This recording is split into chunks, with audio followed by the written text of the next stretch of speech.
Honor to go to church with you. I love you all in the Lord, and I'm excited for what the Lord is doing in our city, in our families, in our homes. I am believing, and I continue to believe, that God has greater things yet to come than what we have seen, than what we have experienced. Our church has been blessed through the summer. A lot of good things are happening.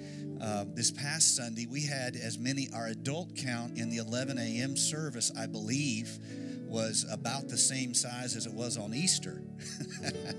So there's been a lot of positive things that have happened, a lot of new friends that we have made. I'm super excited about that.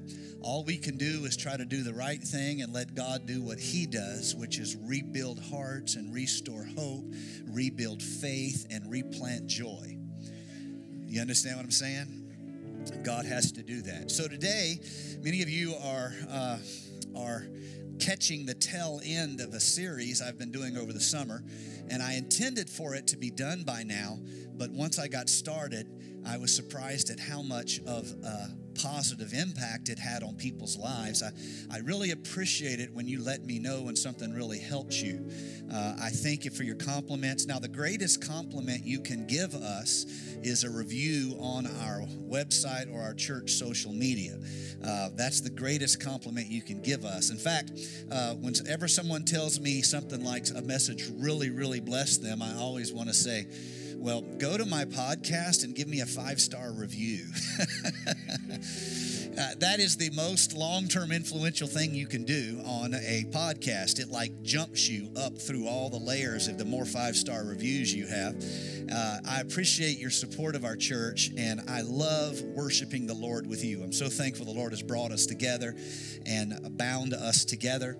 But this series, it's been a lot of fun. I am almost to the end of it. I think today is my next to last one, and today I'm teaching on feelings that are not as helpful as sometimes they'd like to pretend they are.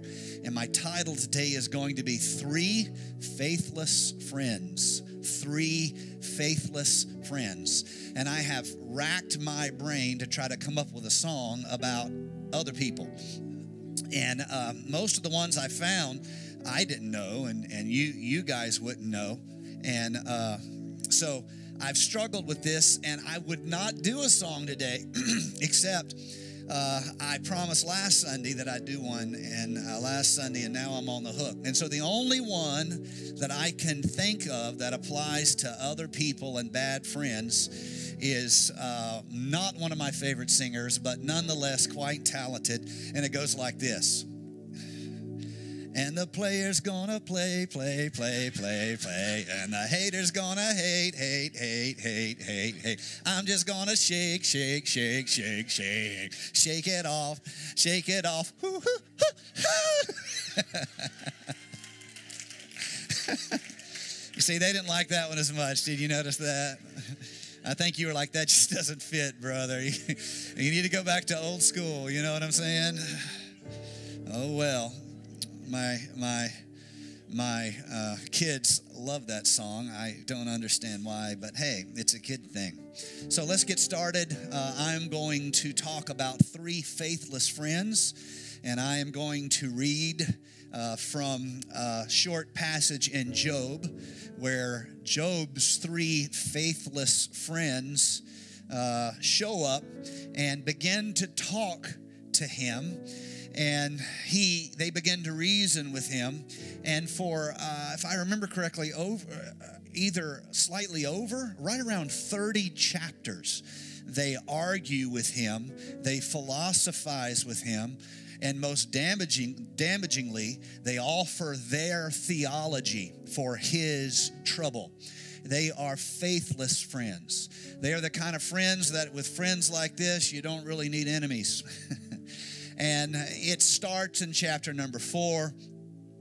And Eliphaz the Temanite says to him, if one attempts a word with you, will you become weary? But who can withhold himself from speaking? Well, a good friend is who can withhold himself from speaking. It's a bad friend who does not know how to be silent. What's interesting is when they first come, they are starting by saying nothing. And for a while, they just sit there and stare at him. When they first show up at his suffering, they just stare at him. So if anyone does not remember the story, let me very quickly remember the story. Job is an upstanding man who has a renowned testimony of his lifestyle, his prudence, his godliness, his goodness. And the enemy catches, he comes on the enemy's radar screen. And so the enemy uses him as a proof case as to why creation serves the Creator. And there is a philosophical difference here. The intention of God's creation is that God would create us with free will so that we might choose to worship Him. This is important. This is why there is evil in the world. This is why there is trouble in the world. This is why we have suffering, because the Lord created a system where the laws of the system were self-regulatory, and we lived in that system and suffered the good and the bad of that system, and yet we chose to worship our Creator. Do you see? This is why there is evil. We can choose evil. We did it in the Garden of Eden, I should say. And even today, people are choosing the Garden of Evil. That's not a garden you want to hang out at. There's a lot of trouble in that garden. Bad things happen there. But because of this sovereignty, and I don't want to get too deep into this for time's sake, but I think every believer should be ready to give an answer to the most common question that is asked, which is that question of why do things happen? Why are there bad things? How can a loving God allow there to be circumstances like this in this world, this universe He has created? And the answer is sovereignty. We get to choose how we live. We get to reject Him if we don't want to serve Him. If there were not natural laws, if thermodynamics, hot winds blowing off of North Africa did not meet the cool winds coming down from the North Atlantic, creating the columns of heat rising, and those columns of heat rising, and because air is in stacks, those columns of heat spin it, and they spin it, and they spin it, and you have a storm. If God only let storms happen to the people that weren't doing right, then all of us wouldn't be able to choose to serve Him. We would be incentivized to serve Him, and yet the rain falls on the just and the unjust, and the church destroys and the storm destroys the church as the same time it's destroying the neighborhood bar.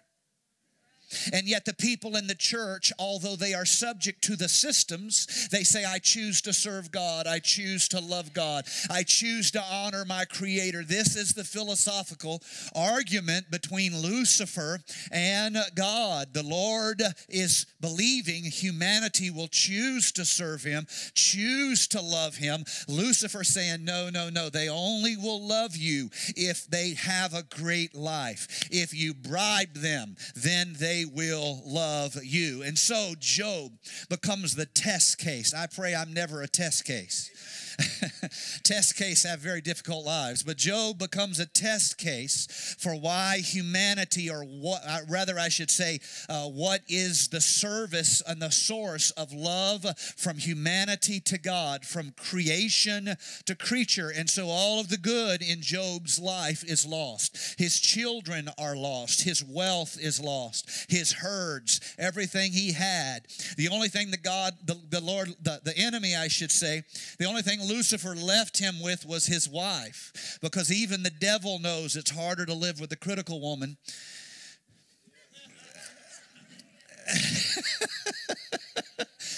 Not much agreement in the house. I loves you women. I'm going to hug you all. I'm going to kiss you on the cheek if you're offended. Don't be getting offended. I'll embarrass you in public. This is what I want you to see.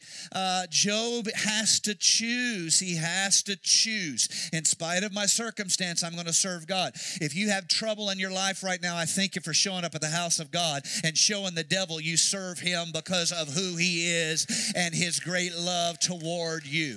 You're not bribing him. You're not wrestling warring with him. You're not trying to force him through extortion. You are in the house and you are worshiping God and praising God. Aren't you glad that you have the revelation of the power of love? And so you know the story. Job's at his wit's end. He wishes he would die. His wife agrees he should probably die. And when you're me and my wife often joke we don't believe in divorce, but homicide is an option. And so his wife thinks he should die, and he is just and his friends show up and they sit there and they look at him. Okay, so a good friend is somebody who knows when to speak and knows when to shut up. You know what I'm saying? And the first time, when you first show up, it's time to speak. You want to speak your affection. You want to speak your camaraderie. You want to say this: we are in this together. I want my friends to know who are going through the storm, you're not in this by yourself. We're going to find a way to help you. No, we can't go through it with you. We're going to find a way to help you. Some of the retirement communities around us contacted us this week, and the question was, if we get hit and our buildings are damaged, can we plan on using your facilities as a fallback, a plan B? Well, the only correct answer to that is yes. If that happens, I can't imagine a storm that destroys that building and leaves this one good. But if it happens, you aren't in this alone. Do you see? That's what a good friend does. He shows up and he says, I'm on your side. I'm committed to you. Did you hear what I said? I'm committed to you. Not just when everything's good, not just when everything's awesome. I'm committed to you even when the side of you I don't even approve of shows up. I'm still committed to you. Sometimes that commitment may be telling you you're a bit of an idiot, but I'm still committed to you. They show up. When they should talk, they say nothing. And then when they should shut up, once he's trying to figure out why, that's when you shut up. Note to self. When your friend's trying to figure out why, you shut up.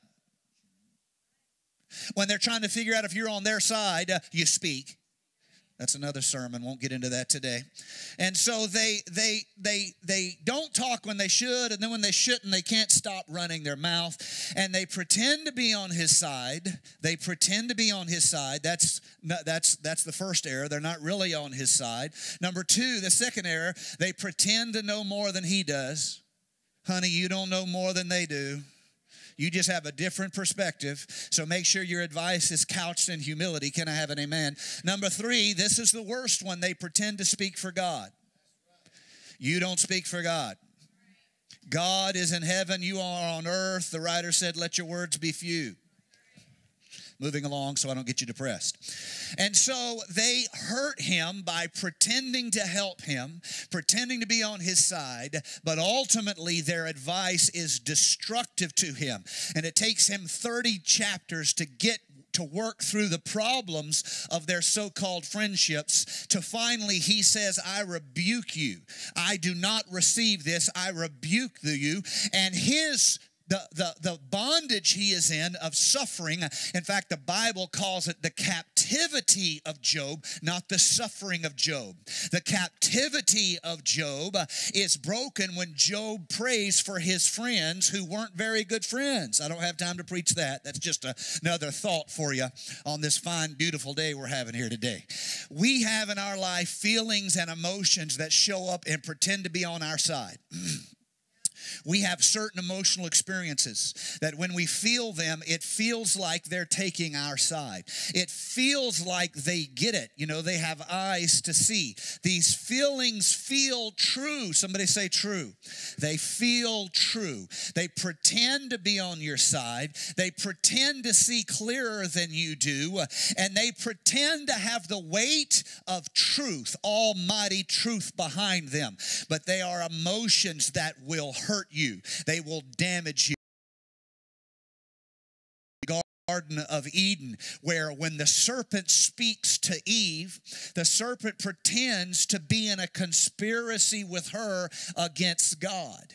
He pretends to be, he's about to destroy her. He's about to cast her down from her place of relationship in the creative power of God and leave her in a place captive to sin. But he pretends to be on her side, and he makes this argument as though it's me and you against God.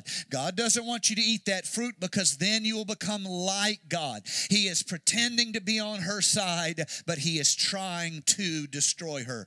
I want to talk about 3 emotions, 3 feelings today that are very real to the human experience, that are very much a part of who we are and who we are becoming, and yet they are not our friends. The first one I want to talk about today is envy.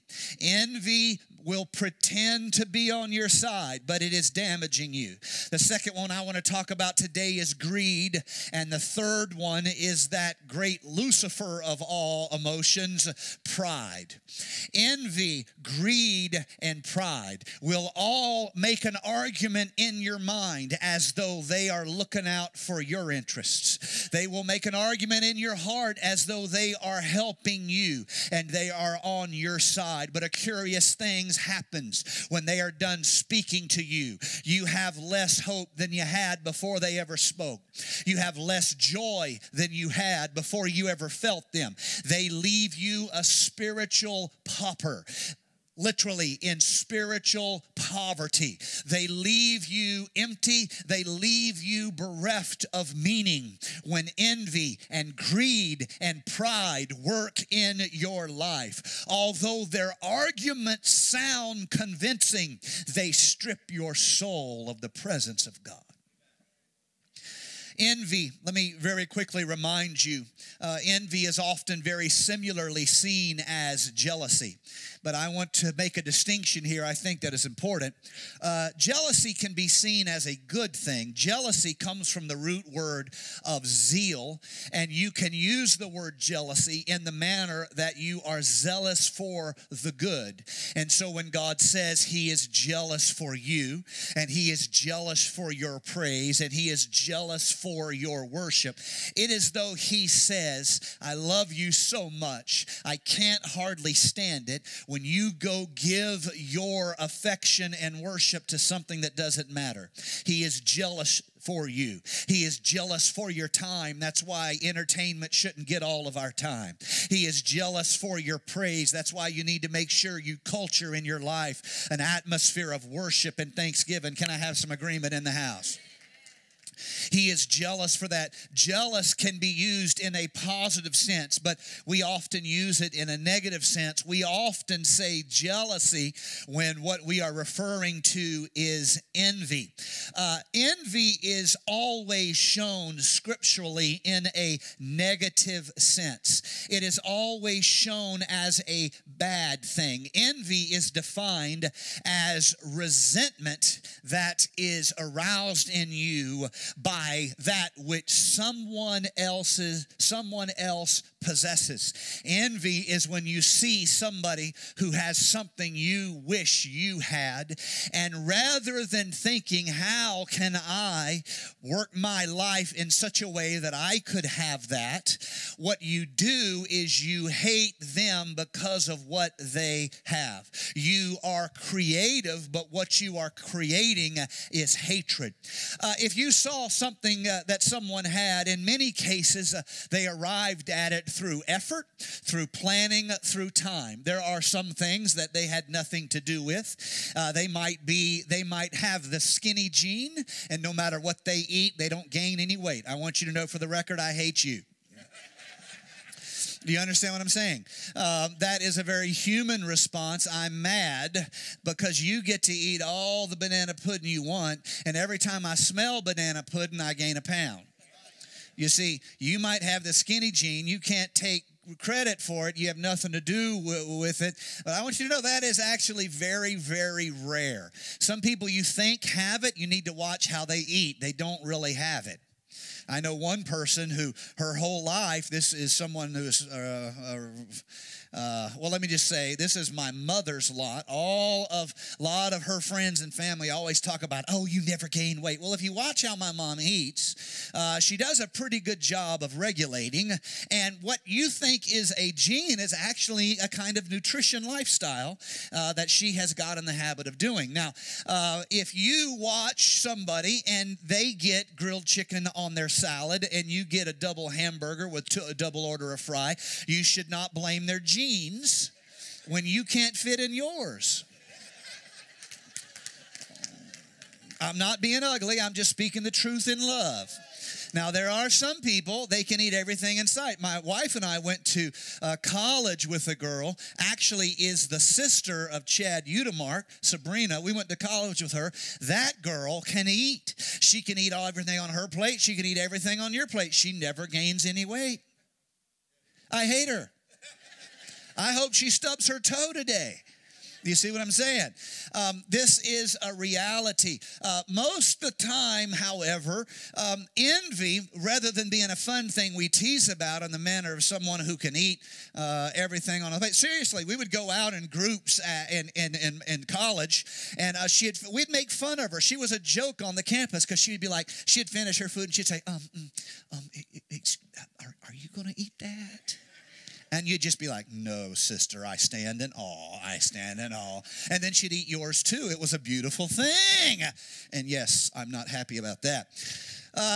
This is what I want you to see. Envy, however, is when you come up with a malevolent, a dysfunctional, an unhealthy disregard, dislike, and a resentment towards someone else's blessing. This is what you forget when you keep your eyes on somebody else's blessing. You forget that you have blessings too.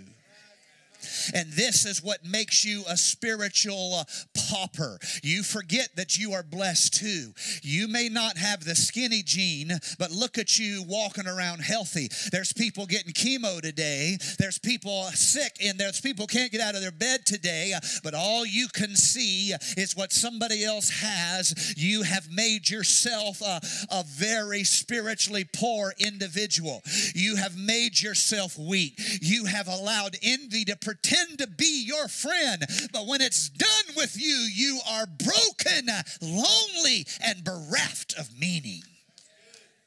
Envy is an unfaithful friend. Oh, but it's not very exciting to preach about negative feelings, but we need this kind of preaching. So I'm just going to ignore the fact that you're not super excited about it and move along in a brisk manner. So the second one is greed. Greed is something that we don't think about that much because most of us are constrained by limits in our life. You might like to have the best of everything, but you probably can't afford it. Me and Jeremy have this joke. He's probably running around fixing something. We have this joke. He loves high-priced equipment. If there is 2 computer routers for sale, and one of them is $50 and one of them is $50,000, he will come to me with the most beautiful presentation on why the $50,000 router is better. And I've never got a proposal from him that wasn't 4 times above my budget, and that's just the way it is. And he gets this joy. His face begins to shine. It's as though he's on Mount Transfiguration, and he says, Pastor Nathan, for $40,000, we could replace the whole sound system, which we need to do. And I'll tell you, Espeth has the same problem. I'll spend $2,000 on a projector for the church. He'll say, Pastor, that's a piece of you know what. No offense. It's just kind of disappointment. So finally I was talking to Jeremy one day, and I said, Jeremy, do you realize that a Range Rover is a much better SUV than a Jeep?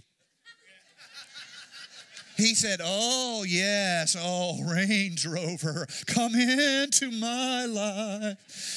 I said, do you understand? I said, so why do you drive a Jeep? And then he knew he was in a trap because he's a smart guy. And he was like, like the ground fell out. Well, that's what I can afford. I said, that's why we're not getting the $50,000 router. We're getting what I can afford. Most of us don't struggle with greed so much because we don't have unlimited resources. But the truth is, we can fall into a trap where we think the path to happiness is more. The path to happiness is more. The path to happiness is more. It is not more. It is not more. Famous novelist Jack Higgins, I believe, I think his most famous novel is The Eagle Has Landed. Super successful. I think over 50 bestsellers. Wealthy. They asked him what he knew now that he wished he had known in the beginning. And what he said was this. He said, I wish I would have known. He didn't hesitate, went straight into this. I wish I would have known that when you get to the top, there's nothing there. famous football player. I can't remember his name right now, but if I said it, you would know him. He became a very public Christian. He hadn't been, and he became a very public Christian. And they asked him why, what had happened. He said, well, I had just won the Super Bowl. And he said, I had just ordered myself a new Lamborghini because I told myself if we won the Super Bowl, I was buying myself a new Lamborghini. I'd ordered my new Lamborghini. I just won the Super Bowl. And I laid down in bed to go to sleep. And I lay there and I realized if this is all there is, then I am doomed to unhappiness. I have to get my soul right. Greed is not the path to happiness. This idea that if you had the right car or the right house or the right et cetera, then you would be happy. You are deceiving yourself. Chances are poor people are happier when they have their principles right than rich people can ever be with all their possessions.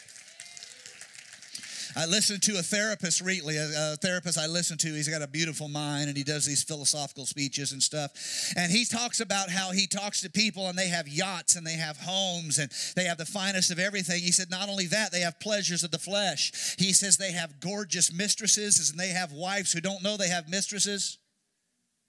He said, and by the flesh of a selfish man, what better situation than that? He says, and I have to talk them out of killing themselves. He says, because what G.K. Chesterton said is true, and I don't have this in my notes, I'm just throwing this in here, so if I don't get it exactly correct, you'll understand. He said that true despair and meaningless doesn't come from being tired of life. It comes from being tired of pleasure. You get to the end of yourself and you realize there has to be more. Greed will pretend like it's on your side. Greed will tell you if you had a nicer car, then things would be better. If you had a better job, then things would be better. But there is a problem. There is a central lie. You cannot worship yourself and ever find meaning in this life. You were created to worship something bigger than you, greater than you, until you reconnect to the eternal. The third faithless friend I want you to see, the third faithless friend is that chief of sinners among us, that most tricky of sins, of errors, and that is pride. Pride is how Lucifer became the devil. Pride does its best work among religious people. Pride is its most dangerous among people who have accomplished something, who have disciplined themselves. Pride is most dangerous in the church house. It's most dangerous around people who have subtly begun to think they are the reason they are doing good.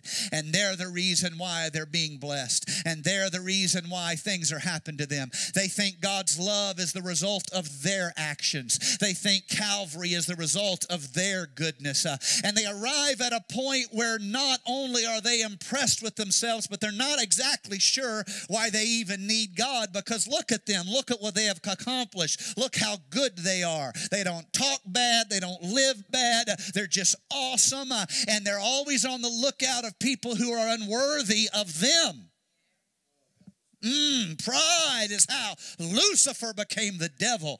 And you can see the path. First, his job is to array all of heaven in worship and praise of God. But over time, he begins to say, I know we were worshiping the Lord, but did you see what I did with the choir there? Now, we don't know the details of how heaven operated, but let me just use this as a metaphor, a teaching example. That's what Isaiah seems to do with it. And so let me follow in that vein. I know we were worshiping God, but did you hear me hit the high note?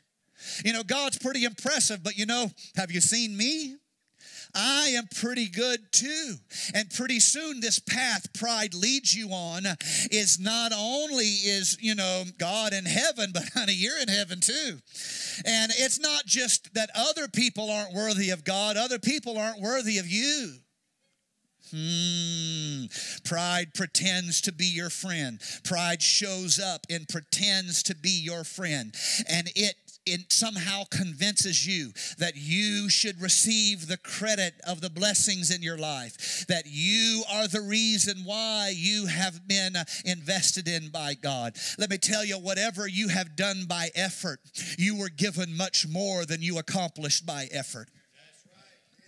You say, oh, I built a business. Yeah, but who gave you the intellect to build that business? You say, oh, I wrote a book. Okay, who gave you the understanding to write something someone else would read? You say, oh, I've done this and I've done that. Okay, but who gave you the capacity to do that? My favorite example of this is the story of, and this is a joke, and you guys have heard it. It's not new, but we'll have fun with it anyway. These scientists, they made an announcement that they knew how to create life, and they had got the test tube just right, and they could create life. And the Lord said, great, show me. And so they got their laboratory all set up, and they went outside, and they got a big bucket of dirt because they had to have the stuff to create life. They come in there and they start arranging it. God says, well, wait a minute. You have the stuff to create life? You have the ability to create life? They said, yeah, right here. We're going to take this dirt and we're going to create life. And God said, no. Use your own dirt. Do you see what's happened here? They think because they can take what God has made and do something with it, that they are the equal of God. Oh, no. You deceive yourself. You are using somebody's dirt. You use somebody's brain power. You use somebody's personality. You use somebody's health. You use somebody's blessing. It wasn't just you. Pride will deceive us and make us think that we are the reason for our own blessing. And over and over and over in the scripture, we are told by nearly every writer that God despises the proud. God despises the proud. Look, Paul makes an argument to the church at Corinth, and he says this: who makes you different from anyone else? What do you have that you did not receive? What do you have that wasn't given to you? And if you did not receive it, why do you boast as though you did not? You have been given something. Why do you boast as though you haven't been given something? God made an investment in you. Why do you boast as though God hasn't made an investment in you? Oh, and the wise man says it so beautifully, Proverbs 16:5. The Lord detests. Someone say detests. That's a strong word. The Lord detests all the proud of heart.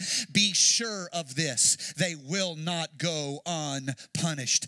Isaiah makes this philosophical appeal to Lucifer, and he says, how have you fallen from heaven, O morning star, son of dawn? You have been cast down to earth, you who once laid low the nations. You said in your heart, I will ascend to heaven. I will raise my throne above the stars of God. I will sit enthroned on the mount of assembly, on the utmost heights of the sacred mountain. I will ascend above the tops of the clouds. I will make myself like the Most High. You are brought down to the grave, to the depths of the pit. You thought you would make yourself like the Most High, but like my dad used to say over and over, there's no high like the Most High. This is what I want you to see. Pride will make you think you did it, you accomplished it, you have achieved it. It's a liar. It's pretending to be your friend, but all along underneath were the everlasting arms. Oh, I wish I could have got a better amen on that. Do you hear me? While you thought it was you, underneath it was God holding you up. While you thought it was your accomplishment, underneath it was God giving you strength and courage. I want to humble myself before God, and I want to say I can't even walk unless you hold my hand. And so, how do we overcome pride? I'm almost done. My musicians can come. How do we overcome pride? It's easy as a minister for us to take a long time in the application of something. And for years I did that. And I was reminded of one of my favorite preachers sometime back, Brother J.T. Pugh. And I always astounded how he would preach, and he would not take much time with application. He would take time with the appeal. He would take time with the challenge, but he would not take a lot of time with the application. And in some ways, you might say that's the difference in teaching and preaching. When you teach, you spend much more time in the details of application. But today, what I want to do in this service is I want to make an appeal to you. And I want you to think about these things, and I want you to see how you are allowing a so-called friend to steal your meaning. The so-called friend of envy, the so-called friend of greed, the so-called friend of pride. They are making your life ever so much harder. And you need to pray that God would identify them in your life. You need to catch the proud voice that makes you think that you don't have to humble yourself. If you're having marriage trouble, and you were to ask me for one thing to do, the first thing I would say to you is both you guys need to humble yourselves. If you're having trouble with your relationship with people in the church and you can't seem to get along with people in the church, I would have one suggestion to you. I would say, let's start with humbling yourself. You don't know as much as your pride will think you know. You don't have as much as your arrogance will lead you to believe. We are all of us small and lowly before the Lord, and we all of us need to humble ourselves before the mighty hand of God. Churches are split when people rise up in pride. New believers are damaged when people rise up in pride. Hopes and lives and dreams are damaged when people rise up in pride. No one ever caused any church trouble by humbling themselves. No one ever said, if you don't stop humbling yourself, you're going to split this church. It's the other problem, the friend we think we have of pride that destroys us. The first thing I would ask you to do to overcome these unfaithful friends, these faithless enemies who posture as friends, who are destroying relationships, your relationships. They're destroying families, your families. They're destroying churches, your church. They're destroying careers, your career. These faithless friends who show up, and when they should be silent, they can't be quiet. And when they should speak, they won't say a word. They are faithless friends. The first thing I would have you to do is advice we receive all through the word of the Lord, and that is it. That is this. Stop comparing yourself to other people. Just stop it already. Every time you catch yourself, it'll feel like it's in your interest, but it's really stripping your soul. Stop comparing yourself with other people. Some people can sing better than you, like me. I can sing better than you. Some people can preach better than you, like Dewan. Dewan can preach better than you. He slipped out. No, there he is. He can preach better than you. Okay? Some of you are better looking than me. I'm mad about it. But I'm going to stop comparing myself with you. Some of you are skinnier than me, and some of you have more muscles than me. That one's for you, brother. And I'm mad about it. But I'm going to get over it, and I'm going to stop comparing myself with you, because that is something that pretends to be my friend, but it really strips my soul. Leaves me empty and meaningless. Do you see what I am trying to appeal to you? Stop comparing yourself to others. 2 Corinthians 10 and 12. We do not dare to classify or compare ourselves with some who commend themselves. When they measure themselves by themselves and compare themselves with themselves, they are not wise. What is he talking about? We're talking about brothers and sisters who are creating hierarchies among the faithful. Oh, Apollos is a better preacher. He's more exciting. You are not doing the church any favors when you think that way. Let's stop comparing ourselves one with another. Number two, we need to desire God's will more than our will. We pray every day, thy kingdom come, say it with me, thy kingdom come, thy will be done. Oh, if we could ever learn this. This is the path to joy. This is the road to hope. This is a friend that sticketh closer than a brother. Not my will, but thy will be done. Lord, I'd like to do this, but if you have another plan, I'm going to do your plan, just so you know. Lord, I'd like to have this. I'd like to see this in my career, but if you have another plan for me, then that is what I am going to do.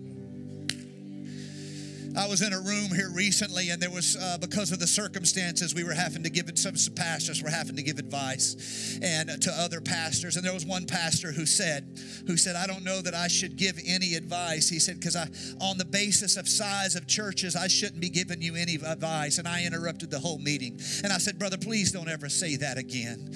In any room you say that, I'm going to defend you in it. Because this is not something where we win by comparing ourselves one with another. If you have a word for us, then you should speak it. Let me tell you, we must desire God's will more than our will. God's success more than our success. God's plan more than our plan. Whatever you really care about, you need to occasionally take it to an altar and ask yourself, if God asked me to lay this down, could I lay it down? And I hope you find in your heart, yes, I could lay it down. Sometimes if you love football, since we're going into football season, I'll pick on the football guys. You need to go to prayer and say, God, if I felt convicted and I felt like I should never watch or listen to another football game, could I do that?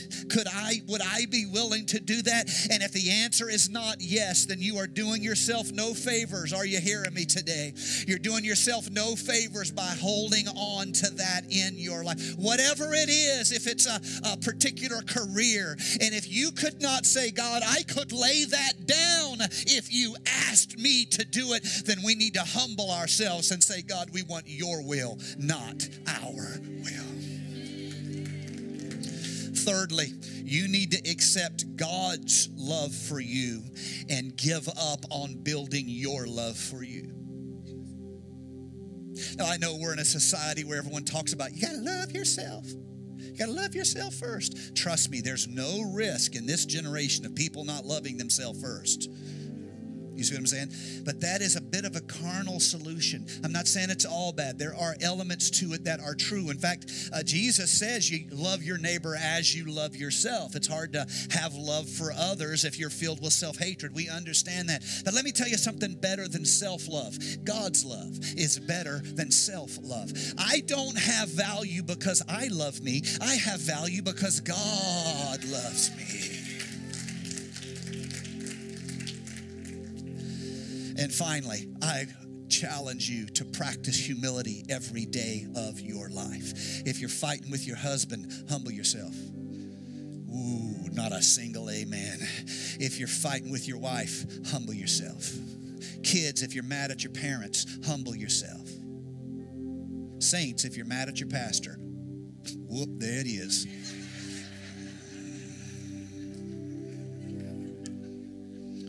Humble yourself. Because envy, greed, and pride will show up in your life and pretend like they are your friends. But behind every friendly embrace is a dagger that's going to be aimed at your heart. And when they're done with you, they're going to rejoice in your destruction. Instead, lay it down. Lay it aside and say, who I am because of God. What I have because of God. I'm going to do what I can do to be a good employer or employee. I'm going to do what I can do to be good in my career. I'm going to try to be a good husband. I'm going to try to be a good wife. If you're a wife, I'm never going to try to be a good wife, just so you know. I'm going to try to be a good, you get the idea. Whatever you have, I'm going to do my best at it. But after I have done it, I'm not going to stand there as though I have accomplished something. I'm going to say, to God be the glory for what he has done in me. Let's all stand. Oh, hallelujah, hallelujah.